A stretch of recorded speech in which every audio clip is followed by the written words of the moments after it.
দর্শক, দৈনিক destiny digital থেকে যুক্ত হয়েছি হবিগঞ্জ থেকে। আমি আজমান হুসাইন এই মুহূর্তে অবস্থান করছি হবিগঞ্জের ঐতিহ্যবাহী 500 বছরের একটি পুরাতন শাহেদ জামি মসজিদ, যে মসজিদটি হবিগঞ্জ শহরের উসাইল গ্রামে অবস্থিত। এই মসজিদটির নামকরণ শঙ্কর পাশা শাহেদ জামি মসজিদ। মসজিদটি 1513 সালে আলাউদ্দিন হোসেন শাহের প্রশাসনিক কর্মকর্তা মজলিস আমিন এই মসজিদটি নির্মাণ করে বলে ঐতিহাসিকভাবে কিছুটা ধারণা পাওয়া যায়। নির্মাণ করছে, সঠিক ইতিহাস বলতে পারি না, তবে কিছুটা আলামতে বুঝছি ওইটা যে আলাউদ্দিন হোসেন শাহ আমলে ওই মসজিদ তৈরি হয়েছে, নির্মাণ করা হয়েছে।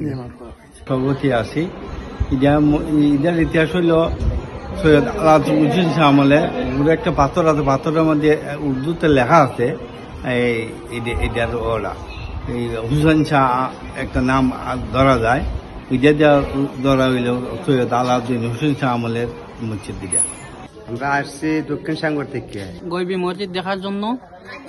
কত সুন্দর দৃশ্য, এখানে শাহজালাল বাবার সঙ্গীগণ এসেছিল, এখানে আল্লাহর ওলিগণ এর ফারাফুরুস। তবে এই মসজিদটি স্থানীয়ভাবে গায়েবী মসজিদ নামে পরিচিত।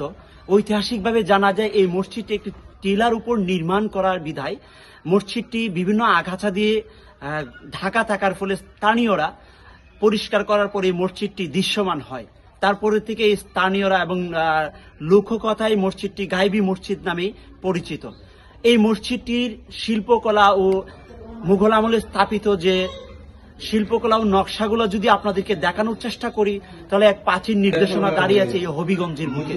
দর্শক, এই মসজিদটি প্রত্যেক দিন বিভিন্ন দর্শনার্থীরা আসেন এই মসজিদটি দর্শন করার জন্য, এবং দূর দূরান্ত থেকেও বিভিন্ন মুসলিম ও ঐতিহাসিক ধর্মীয় বিভিন্ন মানত নিয়েও এই মসজিদে আসেন।